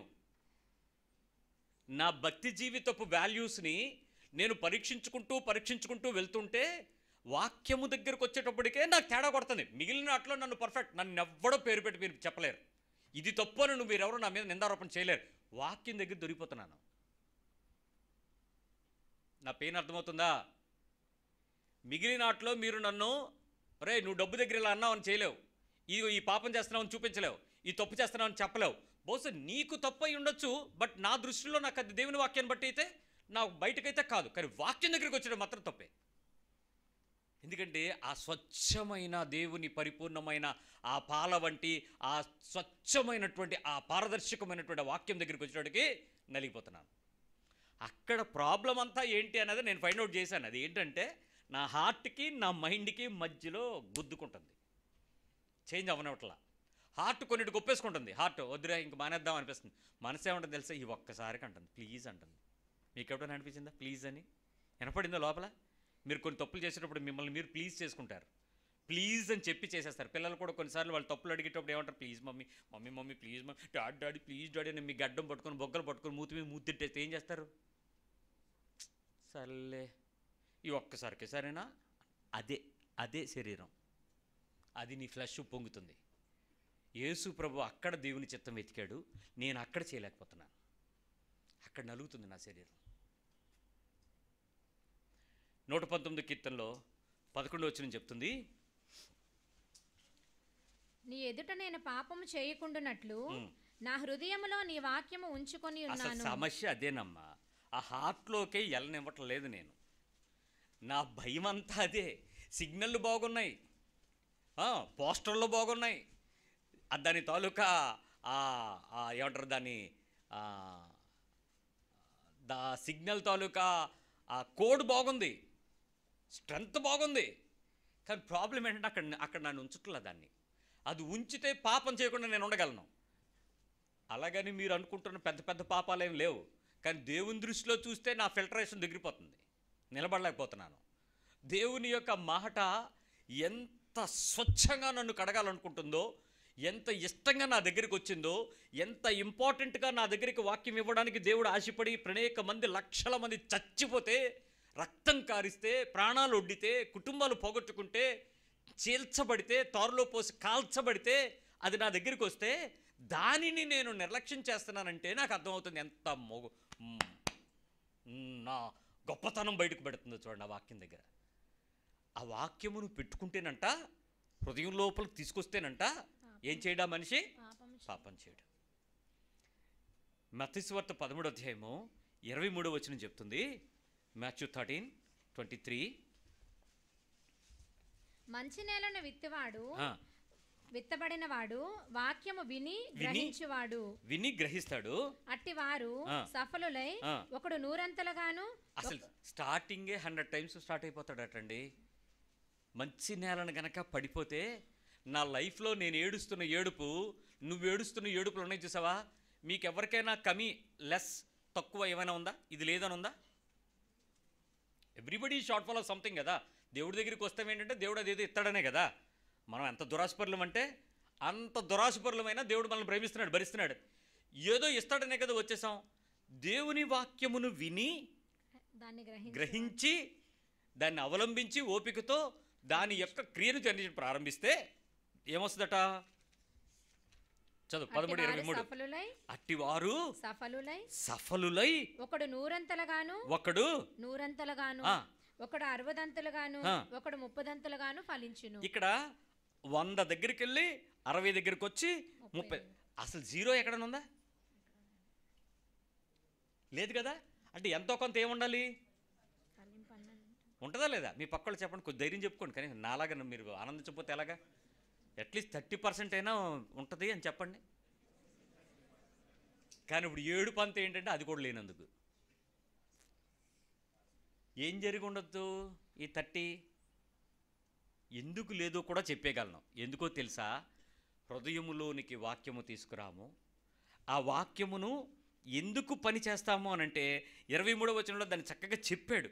మంచినీళ్ళని విత్తబడేవారు వాక్యమును విని దాన్ని గ్రహించువాడు. ఇప్పుడు నా సమస్య అంతా ఏంటంటే దేవుని వాక్యమును ప్రతిరోజు చదువుతున్నా దాన్ని నేను ఏం చేయట్లేదు. అదే ప్రాబ్లం. చదువుతాం, గ్రహించాం, వింటాం, గ్రహించాం, రాస్తాం, గ్రహించాం, మెసేజ్ వింటాం, గ్రహించాం. ఏమన్నా గ్రహిస్తే ఏమవుద్దంటే మనిషి కంటత పెడతాడు, లైఫ్లోకి తేడు. అది కూడా తప్పే. మనిషి దాని మీద ప్రీచ్ చేస్తాడు నాలాగా, లైఫ్లోకి తేడు. అది తప్పే. అది కొటేషన్స్ రాస్తాడు, లైఫ్లోకి తేడు. తప్పే. లైఫ్లో నీ జీవితం రొటీన్ లైఫ్లో భక్తి ఒక పార్ట్ అయింది. చూసుకోండి మీరు. మీ రొటీన్లో మీరేం మానలే. మీరు తినడం మానలే, తిరగడం మానలే, తాగడం మానలే, బట్టలు వేసుకోవడం మానలే, పెళ్ళిళ్ళు మారలే, సుఖాలు మారలే, స్నేహం మారలేదు, కుటుంబ ఆతిథ్యాలు మారలేదు, ఆనందాలు మారలేదు, విలాసాలు మారలేదు, సినిమాలు మారలేదు, షికార్లు మారలేదు, ఆట పాట మాట ఏది మారలేదు. అన్నీ రొటీన్ అవుతున్నాయి, ఏది మార్చట్లేదు. కాకపోతే మీకు దేవుడి దగ్గర నుంచి ఏదో రాలేదు అనే మొక్క పక్కన పెడితే ఇది లేదు అనే అసంతృప్తి నీకు ఇప్పటికీ వెంటాడుతుంది చాలా విషయాల్లో. దేవుని వాక్యం నీ దగ్గరికి వస్తే అంట కనీసం ముందు 100%, 60, 30 ఫెయిల్యూర్ అయితే ఉండదు. వాక్యం వస్తే ఇది తగ్గింది అని అంటే 30% కూడా నీలో లేదు అని అంటే there is something short fall of happiness. అంటే ఏదో ఆనందించలేకపోతున్నాను, దేవునితోనే సంతోషం లేదు అని నీకు అనిపించింది అని అంటే ఖచ్చితంగా నీలో ఏం ఫలించలేదని అర్థం. వాక్యము టైల్స్ మీద విత్తాడు విత్తనాలు. చెప్పండి మీ పక్కోళ్ళకి. సెరమిక్ టైల్స్ మీద 4x4 టైల్స్ మీద ఇచ్చాడు విత్తనాలు. ఏమవుతాయి మీ ఇంట్లో విత్తనాలు వేస్తే టైల్స్ మీద? చీమలు పడతాయి. చీమలే కదా పడతాయి. మీరు ఎంత సీల్డ్ వేసేయండి ఇంటికి, చీమలు పడతాయా లేదా? డబ్బాలోకి వచ్చేస్తాయి చీమలు. అంతేకాదు వాక్యం అనంట విత్తిన తర్వాత ఏమవుతుందో తెలుసా? పక్షి వచ్చి వాటిని ఏం చేస్తాడట? నాకు ఇప్పటికే అర్థం కాని విషయం ఏంటంటే అంత స్పష్టంగా కనపడుతుందటండి ఆ వాక్యం ఎత్తుకుపోవడానికి. ఎవరు చోటిస్తారు? అని తోలుకోవడానికి కూడా తీరికలేదా నీకు? వాళ్ళమ్మా అయ్యా, పక్షి వస్తుంది, అది నీ దగ్గరికి వచ్చి పట్టుకుపోవడానికి వచ్చింది, అది పడింది, తీసుకెళ్తాడే, హే పో అంటే పోద్ది కదా. అది పక్షికి నువ్వంటే భయం కదా, బెరిగే కదా. అంత కూడా వదిలేస్తే ఆడొచ్చి పట్టుకెళ్ళే అంత తీరిగ్గా ఉన్నావంటే అసలు నీకు వాక్యంతో ఏమాత్రం కూడా ఏం లేదని అర్థం. సంబంధానికి తగిన జీవితమే నీ జీవితంలో ఒప్పుకోవట్లేదని అర్థం. ఇప్పుడు నన్ను మీరేమి నిందించక్కర్లే, నేను కూడా మీ పార్టీయే. నా ఏడుపు ఏడవలేక నవ్వుతున్నాను అంతే. మీరు నిజంగా ఏడుపు వస్తే దేవుని మాటతో నీ జీవితము సెట్ అవ్వట్లేనందుకు, దేవుని దగ్గర కనీసం వచ్చి 30% ఆఫ్ లైఫ్ కూడా లేనందుకు అన్నమే తింటావో ఇంకేం తింటున్నావో చూసుకో. నువ్వు చర్చిలోకి వచ్చే సంవత్సరాల సంఖ్య పెరిగి నేను నిందారోపణ చేయటం లేదు. ఒకడు నన్ను అడిగితే నా హృదయం నా మీద నిందారోపణ చేసేలాగా దేవుడు చెప్తున్నాడు. చెప్పొద్దంటున్నాడు. ఇది మనుషులకు మళ్ళీ ఎవరు నేను చెప్పుకోకూడదు అనుకుంటున్నాను. చెప్తే నేను సిగ్గుపడను. మీరు నన్ను చీప్గా చూడరా. రేపొద్దున తెలివైన జ్ఞానులు ఇక్కడ ఉంటారు, ఒరే మీ పాస్టరే చేయట్లేదురా అనరా. అదే కదా మీకు సాటిస్ఫాక్షను. ఎవడో ఒకరిని తప్పించుకుని నీ తప్పు చూడకుండా ఉండగలగటమే కదా గొప్పతనం. అది అపవాది యొక్క లక్షణమే కదా. నిందారోపణ చేయటం, చేతులు చూపించటం, తప్పులు వెతకడం. నా తప్పు ఏంటి అన్నది నేను వెతుక్కుంటున్నది నేను విత్తిన విత్తనాలు విని పెరుగుతున్న నీ తప్పును చూపించటానికి. నీ హృదయం ఏంటి? ఎందుకు ఆ లైఫ్లో ఆ చేంజ్ మన లోపల నుంచి రానివ్వకుండా ఉండటానికి కారణం ఎవరు? ఆటంకం ఎవరు? ఆ విత్తనాలు పట్టుకుపోవడం ఏంటి? ఆ రోడ్డు మీద, ఆ టైల్స్ మీద, ఆ రాళ్ల మీద కనపడుతున్న విత్తనాల సంగతి ఏంటి అని అంటున్నాడు 23వ వచనంలో. 13లోని అమ్మ 18వ అధ్యాయంలో 20వ వచనం చదవరు. 13వ అధ్యాయం మత్తయి సువార్తలో 13 చాప్టర్ 20 చూడు ఒకసారి. రాతి నేలను విత్తబడిన వాడు వాక్యము విని వెంటనే సంతోషముతో దాన్ని అంగీకరించువాడు. సో ఇక్కడ వినడం వరకు హ్యాపీయే, గ్రహింపు లేదు. చూసారా? సంతోషంతో దాని యందు అంగీకరించువాడు, సంతోషంతో యాక్సెప్టెన్స్ ఉంది, గ్రహింపు లేదు. భలే చెప్పారండి. యాక్సెప్టెన్స్ వరకు ఉంది. అవును నేను చేస్తాను లేదు, నేను చేస్తాను లేదు. ఒక హిందూ కుటుంబం నుంచి వచ్చి విగ్రహారాధన గుడిలో మూల విరాట్ విగ్రహాన్ని సమర్పించినటువంటి ఒక కుటుంబం ఒక సమస్య నిమిత్తం వస్తే, మూల విరాట్ విగ్రహం అంటే ఆ టెంపుల్కి ప్రధానమైన విగ్రహం ఇచ్చిన ఆయన, ఆ ఫ్యామిలీ, ఆ భార్య ఒక సమస్య నిమిత్తం తీసుకొస్తే ఆమెతో మాట్లాడితే ఆవిడ ఒక మాట అంది, మీ మాటలు వింటుంటే నాకు నమ్ముకో ఉద్దేస్తుంది, కానీ మా ఇల దైవము ఒప్పుకోకపోవచ్చు, బట్ నీ మాటను నమ్ముతున్నా అంటే. నేను చెప్పాను, అమ్మ చెప్తున్నది నేనే కానీ మాట నాది కాదు, వాక్ అయింది దేవుంది, నువ్వు దేవుని మాటగా నమ్మి చూడు, అప్పుడు నీకు ప్రయోజనం దొరుకుతుంది. నా మాట నమ్మితే రేపు నువ్వు నాకు ఫ్యాన్వో లైట్వో అవుతావు, వద్దు, యేసు ప్రభు మాటగా నమ్ము, నీ జీవితం మార్పొచ్చు, అప్పుడు వస్తుంది అని. ఆమె వెళ్ళిపోయింది. సంవత్సరం పాటు నాకు కనపడలే. సంవత్సరం తర్వాత ఆమె నా దగ్గరికి నడిచి వచ్చి నవ్వు ముఖంతో వస్తుంది. ఆ రూపాయి బొట్టు లేదు, మామూలుగా వచ్చింది. సీరియస్గా వచ్చి, పాస్టర్ గారు బాగున్నారా అంది. అమ్మా ఎక్కడో చూసిన గుర్తుంది కానీ సెన్సార్ పని చేయట్లే, అలా చూస్తూనే ఉన్నాను. వచ్చి, మీరు మర్చిపోయి ఉంటారండి. అమ్మ మర్చిపోయాను, పలానా గ్రామం. మేడం మీరా, చెప్పండి కూర్చోండి అని అంటే అప్పుడు చెప్తుంది, బాప్తిజం తీసుకున్నాను పాస్టర్ గారు. ఎంతకాలం అయింది మీరు నా దగ్గరికి వచ్చానండి? అది ఇంచుమించు సంవత్సరం అవుతుంది అని. ఎంతకాలం అయింది బాప్తిజం తీసుకునండి? అదేంటి మీరు వాక్యం చెప్పారు కదా, బైబిల్ చూపించారు కదా, ఇంటికి వెళ్ళాను, రాత్రి పగలు దాన్ని చూడలేదు, కంటిన్యూస్గా దాన్ని చదవటం ప్రారంభించాను, అది నాకు తెలియకుండా నా లోపలికి ఆ గ్రహింపు నాకు తెలిసింది. వెంటనే మా ఆయనకి చెప్పాను, కూర్చోబెట్టి ఇద్దరం చదువుకున్నాం. ఇద్దరం కూడా 2 నెలల్లో బైబిల్ కంప్లీట్ చేసేసాం, న్యూ టెస్ట్మెంట్ 2 monthsలో కంప్లీట్ చేసేసాం. చాలా విషయాలు మేము పుస్తకంలో రాసుకున్నాం. ఇద్దరం కలిపి ఒక డెసిషన్ తీసుకున్నాం, బాప్తిజం తీసుకుందామన్నాం. దగ్గరలో ఉన్న మా పాస్టర్ గారి దగ్గరికి వెళ్ళాం ఊర్లో. అయ్యా మరి మేము యేసుప్రభుని రక్షకుడిగా అంగీకరించాలనుకుంటున్నాం, బాప్తిజం ఇవ్వండి అని అడిగాం. ఆయన ఒక ప్రశ్న వేస్తే నేను బైబిల్ రెఫరెన్స్ చెప్పాను. ఆయన పదండి లేట్ చేయకండి అన్నాడు. వెంటనే తీసుకెళ్లి నీటిలో ముంచి మాకు బాప్తిజం ఇచ్చి ప్రభు బల్ల శరీరం మాకు అందించాడు. ఆ రోజు నుంచి ఈ రోజు వరకు మా ఆత్మీయ జీవితంలో వెనక్కి తిరిగి చూడపోని తృప్తిని సంతోషాన్ని అనుభవిస్తున్నానండి అందావిడ. మరి మీరు ఆ విగ్రహం, ఆ దేవత, దేవుడు ఇవన్నీ చెప్పింది. అయ్యా మేము మతం మార్చుకోలేదే, మార్గమేగా మార్చుకున్నాం, మా జీవితాన్ని సత్యంలోకి తీసుకెళ్ళాం. ఎందుకంటే మాకు ఏ మాట అయితే మీరు చూపించి, ఏ వాక్యం అయితే మాకు ఇచ్చారో అది మాకు అక్కడి నుంచి రాలేదు అందావిడ. ఏది సత్యం? అక్కడి నుంచి మాకు వాక్యం రాలేదు. మాకు ఉపదేశాలు ఉన్నాయి, మాకు ఉపన్యాసకులు ఉన్నారు, మాకు వాటిని వివరించేటువంటి తాత్వికులు ఉన్నారు. చాలా సందర్భాల్లో ఇది మీకు ఇంత, అది మీకు ఇంత అని చెప్తారు, కానీ అక్కడ చేసిన వాడు లేడు. ఈయన చెప్పాడు, చేశాడు, మా లైఫ్కి ఇచ్చాడు. నేను దాన్ని గ్రహించాను, మా భర్త గ్రహించాడు, మా హృదయాలు తెరవబడ్డాయి, మేము క్రీస్తుని రక్షకుడిగా అంగీకరించాం. ఈరోజు మా జీవితాలలో మంచి శాంతిని, సంతోషాన్ని అనుభవిస్తున్నాం. మీరు మాకు మంచి దారి ఇచ్చారు పాస్టర్ గారు, మంచి మార్గంలో తీసుకొచ్చారు, సంతోషం. ఈరోజు అదే మార్గం 25 సంవత్సరాల నుంచి బోధించుకుంటున్న మన అంతరంగంలో క్రియాశీలకంగా ఒక పని జరిగించట్లేదంటే నువ్వు బతికావా, సచ్చావా? ఏమనాలి మనల్ని? ఎక్కడ పడింది ఆ వాక్యం? ఏమవుతుంది ఆ వాక్యం ఇన్ని సంవత్సరాల నుంచి?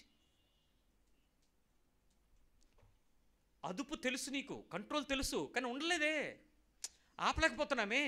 ఆ మాట దగ్గరికి వచ్చేటోడికి ఎంత కంట్రోల్ చేసుకుందామన్నది దాటిపోయి నిన్ను పాపమే చేయమంటుంది తప్ప పరిశుద్ధంగా బతకమని ఎందుకు ఒప్పుకోవట్లేదంటే వాక్యం అక్కడ లేదు హృదయంలో.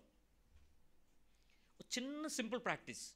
ఓ వారంలో మీరు చేసే తప్పుల్లో ఏ పనులు మీరు చేస్తున్నారో ఆ పనులు మీరు చేస్తునేటప్పుడు ఈ పని దేవుడు యేసుక్రీస్తు అయితే ఎలాగే చేస్తాడా, ఇది యేసుకు ఆమోదమా కాదా, ఇది యేసు వాక్యమును వింటే నేను ఇలాంటికే చేయొచ్చా చేయకూడదా, కొన్ని మాటలు మీరు ప్రశ్నించుకొని మీ పనులు చేయండి. మీలో మార్పు ఖచ్చితంగా మీ ఇంట్లో వాళ్ళు అడుగుతారు. మీ ఇంట్లో మీ పిల్లోడు అడుగుతాడు, అమ్మ నువ్వేంటి మారిపోయావని. మీ ఆయన అడుగుతాడు, నువ్వు మారిపోయావని. నువ్వు చెప్తావు భర్తతో, ఏమంటే మీలో ఎంత మార్పు ఏంటి. ఒక ఇంట్లో పని మనిషి చెప్పేస్తుందండి మా అమ్మగారు మారారని. ఆ వాక్యము కార్యకార్యగు తన శక్తికి నువ్వు అప్పగిస్తే 100 portions 100 రెట్లు ఫలింపు ఉంటుంది. దేవుని వాక్యాన్ని మీరు ఎంత తమాషాగా తీసుకున్నారంటే అసలు దాన్ని పట్టించుకోవటానికి కేవలం ఆదివారం చర్చికి వచ్చినప్పుడు తెరిసే పుస్తకంగానే కనపడింది నీ కళ్ళకే. రోజు పొద్దున్న లేచి చదివేసుకునే పుస్తకంగానే కనపడింది, ఓ న్యూస్ పేపర్ లాగా. కానీ దాన్ని లైఫ్కి తీసుకురాకుండా ఎంతకాలం మోసం చేస్తాం? ఇప్పుడు నువ్వు ప్రశ్నించుకోవాల్సిన సమయం ఇది. నేనే చెప్పుకుంటున్నా, ప్రతిరోజు దేవుని వాక్యం చదవడం నాకు అలవాటు, నాకు ఆనందం. ఆ స్వరం వినడం నాకు ఆనందం, బైబిల్లో మాట వినడం నాకు ఆనందం. ఆ బైబిల్లో నుంచి, దేవుని హృదయంలో నుంచి ఆ మాట నా దగ్గరకు వస్తూ నా మనస్సును హృదయాన్ని పిండుతుంటే నేను మాత్రం తెలిసిపోతుంది, ఇది దేవుని మాటే, ఇది దేవుని పద్ధతే, ఇది దేవునిది, ఇది కాదు, ఇది అవును అని తెలుస్తుంది. కానీ ఒక్కరోజు మాత్రం నాకు అనిపించింది ఏంటంటే, ఎక్కడికి వెళ్ళకుండా రోజంతా మంచం మీదో అలా పడుకుని ఉంటే ఎక్కువ పాపం చేయకుండా ఉంటానేమో అనిపించింది. ఒకరోజు మాత్రం, ఒకరోజు మీకెవరికి అనిపించలేదా ఆ సుఖం? పడుకోవడానికి సుఖం కాదు, నేను పాపం చేయకుండా ఉండడానికి మంచాన్ని ఆశ్రయిస్తున్నాను. అది కూడా తప్పని దేవుడు మాట్లాడాడు. కుదరదన్నాడు. ఎంతకండి నన్ను నేను మోసం చేసుకోవడానికి? ఆఖరికి ఈ వాక్యం రాసుకునేటప్పుడు నన్ను నేను ఎంత మోసగాడినో నాకు అర్థమైంది.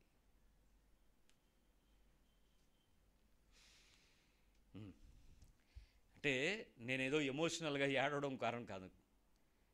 ఆ మాట పనిచేస్తున్నంత తీవ్రంగా నన్ను ఎందుకు లోబరుచుకోలేకపోతున్నాను అన్న వేదన అంతే.